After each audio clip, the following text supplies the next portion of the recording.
Christine et ses amis sont originaires du Québec. Ils passent 3 semaines de vacances au Salvador. Extra. C'est tellement beau, là. Au programme ce jour-là, Pas de pollution, pas de bruit. la visite du parc naturel du Cerro Verde.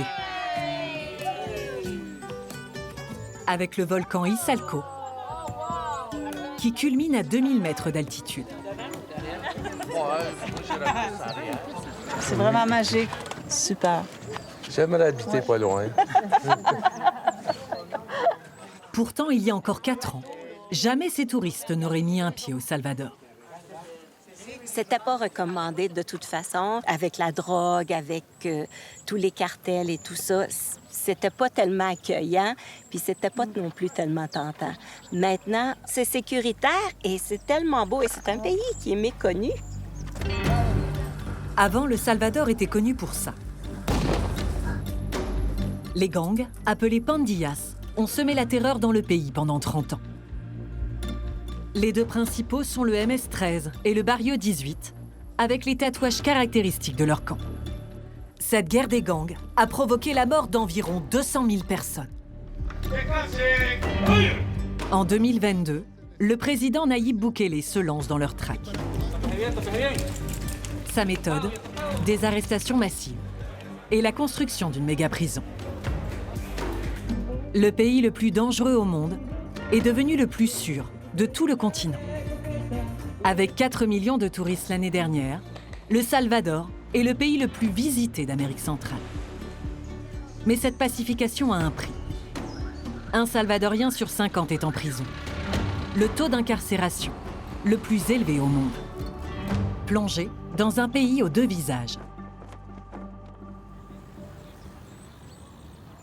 Dans le quartier de Tikal, au nord de San Salvador, une scène de vie aussi banale que ce match de foot était inimaginable il y a encore quelques années.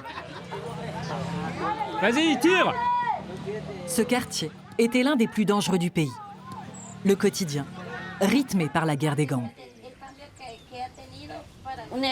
J'ai une amie qui s'est fait tirer dessus, ici à la jambe, quand elle se rendait à l'église.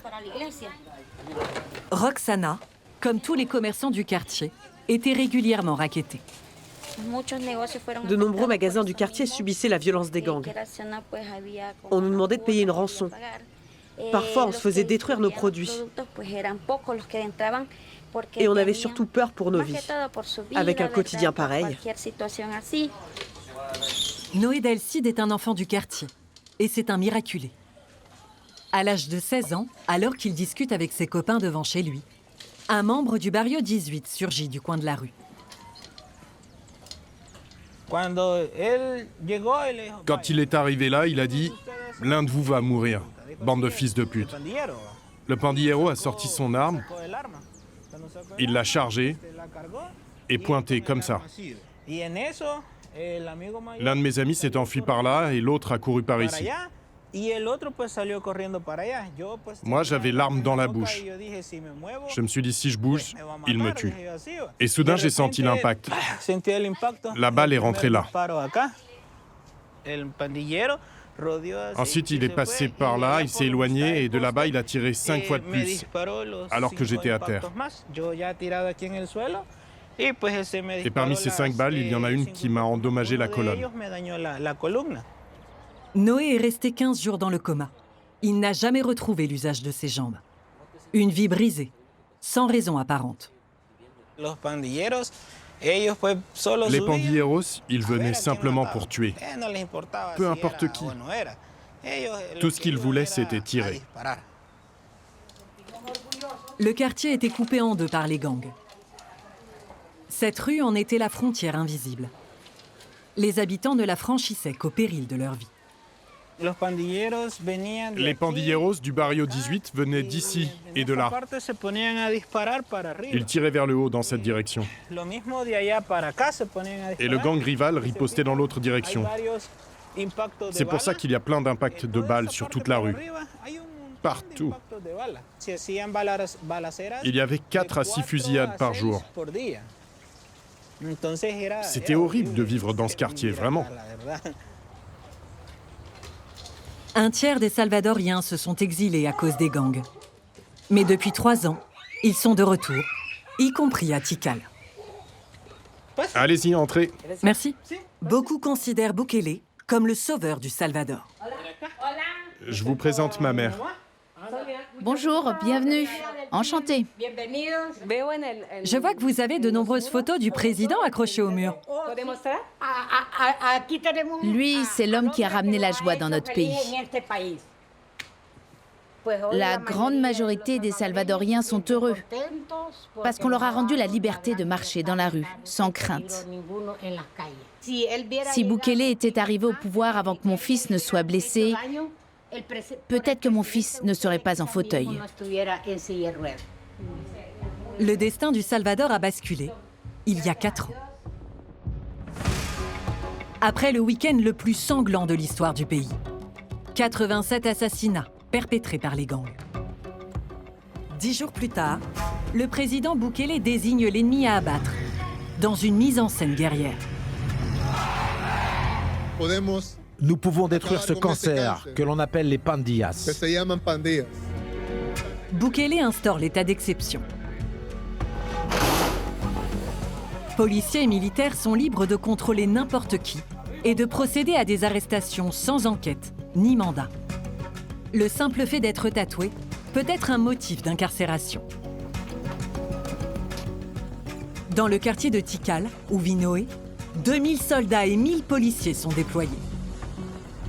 75 000 Salvadoriens sont emprisonnés. Pour les enfermer, Nayib Bukele a fait construire une prison en 7 mois à peine. Le CECOT, le centre de confinement du terrorisme. Capacité d'accueil, 40 000 détenus. C'est la plus grande prison d'Amérique.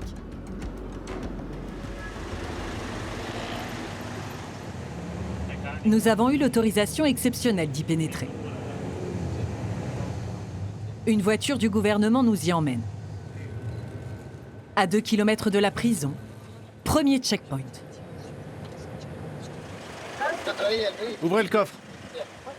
Le réseau téléphonique est coupé dans toute la zone. Au CECOT, environ 25 000 membres de gangs sont incarcérés. Bonjour, bienvenue. Belarmino Garcia, directeur du CECOT. Comme à l'aéroport, contrôle renforcé, détecteur de métaux. Il faut enlever ça. Oui, je vais l'enlever. Je t'ai enlevé même mon alliance. Scanner et fouille au corps. Tournez-vous.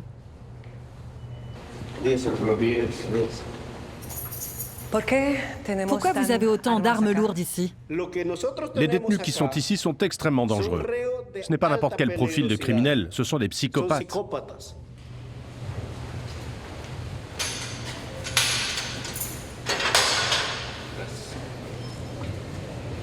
Bonjour. 3000 hommes sont enfermés ici, à vie. 100 détenus par cellule, dans des conditions de détention extrêmes. Ils ont 2 réservoirs d'eau pour se laver. Et il y a un bidon bleu avec l'eau qu'ils boivent. Pour les toilettes, un simple trou dans un coin de la pièce. Ils n'ont pas d'oreiller, pas de matelas. Ils dorment directement sur des plaques métalliques. Des détenus éclairés 24 heures sur 24, coupés du monde. Ils n'ont le droit à aucun appel, aucune visite. Il y a plusieurs associations des droits de l'homme qui dénoncent les conditions de vie indignes des prisonniers ici. Qu'est-ce que vous en pensez? Écoutez, j'ai pas de commentaires à faire. On peut franchir la ligne pour parler aux prisonniers? Non, pas possible. Vous devez rester dans cette zone. Pourquoi ça n'est pas possible? Question de sécurité.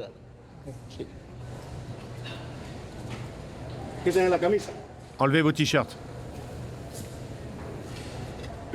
Les visages tatoués, rapprochez-vous. Un peu plus. Allez, allez. Pour le directeur, les plus tatoués sont les plus dangereux. Prends-en 2.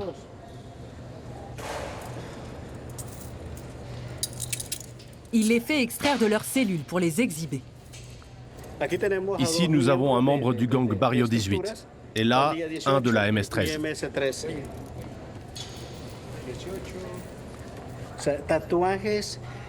C'est avec ces tatouages qu'il faisait peur à la population. Là, c'est l'exercice physique. Combien de temps? Pendant 30 minutes. 30 minutes par jour. Oui, c'est tout. C'est peu. C'est un régime d'incarcération spécial. Nombreux sont les détenus qui n'ont pas encore été jugés. Le plus souvent, les procès sont collectifs. Ici, on a déjà fait une audience avec 250 prévenus. Quand les gardiens considèrent qu'un prisonnier est agressif, il est conduit à l'isolement et peut y rester jusqu'à 30 jours. Ouvrez la porte, s'il vous plaît. Le lit est une plaque de béton. Il y a une cuve pour l'eau et un toilette. Pas de lumière, juste ce petit trou là au plafond. Refermez la porte. À l'intérieur, la température avoisine les 40 degrés. Il y a de nombreux témoignages qui évoquent des tortures à l'intérieur du Sécote. Qu'est-ce que vous répondez à ça? Ça n'est pas vrai. Il n'y a jamais eu de mauvais traitement. Non. Pour clôturer la visite, le directeur tient à nous présenter les chefs de gang incarcérés. Parmi eux, l'un des détenus les plus lourdement condamnés. Lui, c'est un membre de la MS-13, condamné à 780 ans de prison.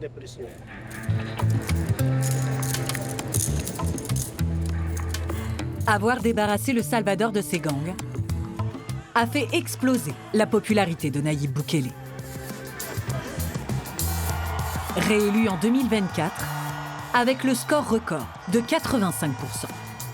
À 44 ans, il cultive l'image du président jeune et décontracté, tout en faisant l'apologie de son régime autoritaire sur les réseaux sociaux.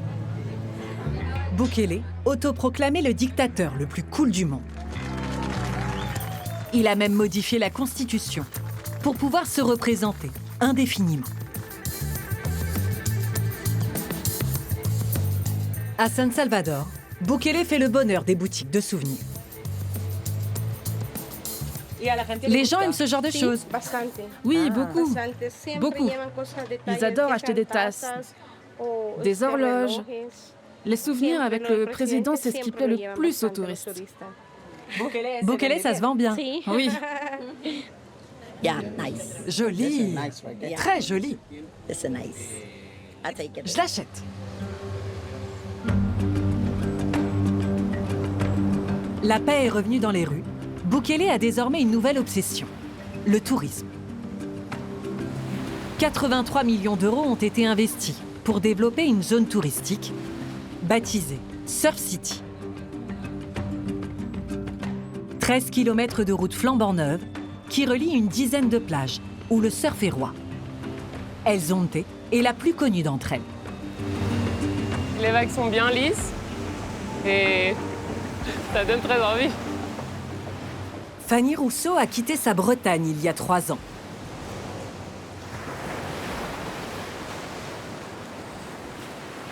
Derrière, on voit qu'il y a une grosse construction qui est en train de se faire. Mais c'est impressionnant. Hein. C'est vraiment un gros immeuble, quoi. Ils vont assez vite, hein. Étonnamment, hein, parce que normalement, Salvador, ça va pas si vite en général. Cet immeuble, c'est vraiment tout nouveau. On se croirait un peu à Saint-Tropez. C'est des appartements en fait qui sont en vente. Combien ils coûtent ces appartements? Un demi-million. Juste pour un appartement. Mais c'est tellement... El Zonte devient un endroit tellement prisé que je pense que c'est ça qui fait que les prix augmentent énormément. Fanny vit à quelques mètres de la plage. C'est là qu'on est en train de construire notre petite maison en bois. Avec son mari David, un Salvadorien, et leurs 2 enfants. Ici, chez nous. Sac. Viens, mijo. Zachary, 9 ans, et Marcus, 14 ans. Ici, c'est la petite chambre à nous. On n'a pas fini encore, hein. On s'est mis comme ça parce que c'est qu'on peut vivre tranquille, mais il manque de fenêtres, je fais petit à petit. Il y a 2 ans, le couple a ouvert cette école de surf à El Zonte. Yeah? For tomorrow? Yeah, no problem. C'est la haute saison. Les touristes sont nombreux à vouloir s'initier à la glisse. Cette école, une idée que David avait en tête depuis tout petit. Mon rêve, c'était d'avoir plein de planches de surf, parce qu'avant, c'était très difficile de trouver des planches de surf pour nous quand on a commencé à surfer. Je suis né par là, à côté en face de la plage et tout ça. Et je me rappelle quand on disait à mon grand-père, papa, on veut aller jouer, il me disait, OK, vas-y, ouvrez le portail et puis on tombait sur la plage. David a toutes les raisons de se réjouir du travail accompli par Bukele. Pour autant, les dérives autoritaires du régime l'inquiètent. Le président, il a proposé de la sécurité et tout ça, mais pour nous, c'est... Je ne sais pas si vous parlez ça, mais maintenant, j'ai plus de peur pour la police. Vous avez peur de la police? J'ai peur de la police, ouais. David nous a confié que certains de ses proches ont été arrêtés sans raison. Depuis 2022, l'état d'exception est toujours en vigueur. Les forces de l'ordre ont les pleins pouvoirs. La justice emprisonne à tour de bras. Selon plusieurs ONG, sur les 75 000 personnes arrêtées par le régime d'exception, un tiers serait innocente. Chaque mois, Ana Garcia fait 2 heures de bus pour se rendre à la prison de Mariona. Son fils Ricardo, de 31 ans, est incarcéré ici depuis 4 ans, alors même qu'il a été innocenté par la justice. Bonjour. Bonjour, je viens vous voir pour faire passer un colis. Ana achète ici des produits d'hygiène et de la nourriture pour son fils. Du lait? 2. Des brioches? 2. 100 € le colis, une fortune, pour cette femme au foyer qui ne touche pas de retraite. Chaque mois, Ana est obligée de s'endetter. Elle ne sait même pas si son fils reçoit ses colis. Je prie Dieu qu'il soit encore en vie. Je ne sais pas s'il est malade, ni comment il va. On ne me dit rien. La seule chose que je sais, c'est son numéro de cellule. Rien de plus. Les familles n'ont le droit à aucun contact avec les détenus. Les colis sont déposés à l'entrée de la prison. Ana vit à 40 km de là, à Cuyultitan. C'est son t-shirt. C'est la seule chose qui me reste de lui. Quand je vois ce t-shirt, je suis très émue. Vous n'avez pas idée. Ricardo avait 28 ans quand la police l'a arrêté en mai 2022. Un jeune homme sans problème qui travaillait dans le bâtiment. Son seul tort, vivre dans un quartier où les gangs étaient omniprésents. Je sais que mon fils ne fait pas partie d'un gang. Il n'a jamais été arrêté et il n'a aucun tatouage. La situation est d'autant plus tragique que la justice elle-même a finalement reconnu l'innocence de Ricardo. Ça, c'est le document du procureur qui ordonne sa libération. Dans ce document officiel, la justice conclut, 1 an et demi après son arrestation, qu'elle ne dispose d'aucun élément pour inculper le fils d'Ana. À la prison, on m'a dit, ce document n'a pas de valeur. Il n'est pas valide. Alors je suis retournée chez le procureur. Et là-bas, on m'a dit, ce document explique tout. Si la prison ne l'accepte pas, on ne peut rien faire de plus. Je veux qu'on libère mon fils. Je ne veux pas offenser le gouvernement. Je ne suis pas contre eux, mais je leur demande juste de libérer mon fils. Qu'ils revoient l'affaire. S'il est coupable, pourquoi le procureur souhaite le remettre en liberté? C'est ça ma question. Ricardo n'est pas le seul innocent dans les prisons salvadoriennes. Il serait des milliers. Parmi eux, des opposants au régime de Bukele, syndicalistes, avocats ou journalistes, comme Victor Barahona. Bonjour. Entrez, voilà, c'est chez moi. Cette maison me rappelle de très mauvais souvenirs. Victor Barahona était journaliste à la télévision et à la radio. Dans ses émissions, il dénonçait notamment les arrestations arbitraires. Le 7 juin 2022, des policiers l'arrêtent chez lui, sans la moindre explication. Après 3 jours de garde à vue, il est interrogé par un procureur. Le procureur me dit « Vous savez de quoi vous êtes accusé ?» Mais si seulement je savais. Il me dit, vous êtes accusé de réunion en bande organisée. Mais moi, j'ai été arrêté seul chez moi. Moi, j'ai un rapport qui dit que vous avez été arrêté dans la rue avec un comportement suspect. Mais en vérité, les policiers m'ont sorti de chez moi. Mes enfants et mes voisins en sont témoins. Et là, le procureur m'a répondu, malheureusement, monsieur Victor, qu'importe vos protestations, vous allez faire au moins 6 mois de prison. Le journaliste est envoyé directement en prison, sans procès. Incarcéré 11 mois dans des conditions indignes. À sa sortie, Victor est méconnaissable. Il a perdu 35 kilos. Quand je te raconte tout ça, j'ai les larmes qui montent. C'est dur. J'ai du mal à en parler, mais je ne peux pas me taire. Je ne peux pas me taire. Le Salvador, c'est pas ce qu'on vous vend. Ici, on est soumis dans ce régime. Si tu dénonces le président, on te fait taire et c'est terminé pour toi. Depuis l'état d'exception, une centaine d'activistes, opposants et journalistes ont quitté le Salvador pour se réfugier dans les pays voisins. Nous avons voulu interroger le gouvernement Bukele.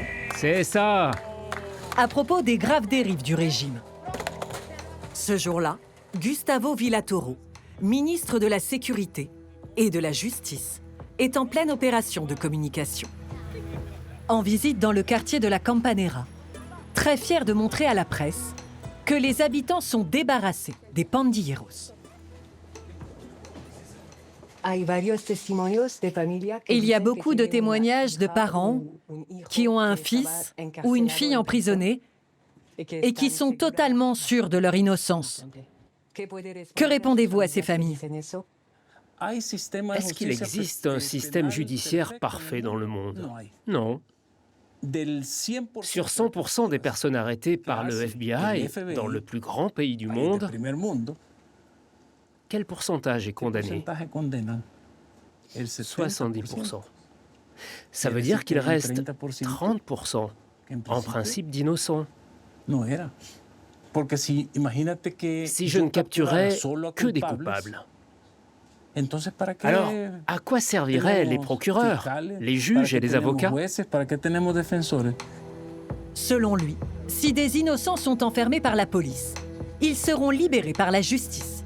Ça tombe bien, car le ministre contrôle les deux. Mais en réalité, même si la plupart des pandilleros sont en prison, les arrestations arbitraires se poursuivent. C'est ce que nous confirme ce policier sous couvert d'anonymat. En acceptant cette interview, il prend le risque d'être lui-même emprisonné. Il nous a fallu quelques semaines, quelques mois, pour arrêter tous les pandilleros qui étaient en liberté. Et c'est quand le travail a été terminé que le problème est arrivé. Toutes les patrouilles ont alors reçu un ordre de la Direction générale de la police nous disant d'arrêter un certain nombre de personnes par jour. Nous, on devait arrêter 6 à 7 personnes chaque jour. Du coup, c'est à ce moment-là qu'on a commencé à arrêter des innocents, des gens qui n'étaient pas membres des gangs et qui n'étaient même pas fichés. Chaque jour, dans tout le pays, ça représentait 1000 arrestations environ. C'est un chiffre très élevé. Oui, c'est clair. Mais nous aussi, on était menacés. Si on ne remplissait pas les quotas, on n'avait pas le droit de rentrer chez nous. On risquait la procédure disciplinaire ou même la suspension. Quel est votre sentiment quand vous vous dites que vous avez arrêté des innocents? On est très nombreux à avoir des regrets, parce que beaucoup de ces innocents sont toujours en prison. Certains sont même morts en détention. Cette politique du chiffre a également entraîné de graves abus de pouvoir de la police. Beaucoup de collègues, et même un chef de la police, allaient jusqu'à extorquer les gens en leur demandant de l'argent pour leur éviter la prison. Là, c'est plus les pandillas qui raquettent la population, c'est la police. Aujourd'hui, les dernières voix qui s'élèvent au Salvador sont celles des familles d'innocents emprisonnés. Liberté pour les innocents! Ce jour-là, une cinquantaine d'entre elles osent défiler dans les rues de San Salvador pour réclamer la libération de leurs proches. Liberté! Parmi les manifestants, nous retrouvons Anna. En manifestant aujourd'hui, je veux que le gouvernement m'entende. Parce que jusque-là, il ne m'a jamais entendu. Je me battrai jusqu'au bout. Si quelqu'un ou quelque chose pouvait toucher le cœur de pierre du président pour qu'il libère mon fils, tant qu'il sera emprisonné, je continuerai de manifester. Malgré ces dérives, le tout sécuritaire du Salvador inspire ses voisins. Guatemala, Nicaragua ou encore le Honduras seraient très intéressés par le modèle Bukele. Si vous voulez voir l'intégralité de notre émission, n'hésitez pas, cliquez ici pour notre dernière vidéo, c'est là. Et puis si vous aimez vraiment Envoyé spécial, vous pouvez vous abonner, c'est juste ici. Pour plus de contenu encore, allez sur nos réseaux sociaux, X, Instagram ou TikTok. On vous attend.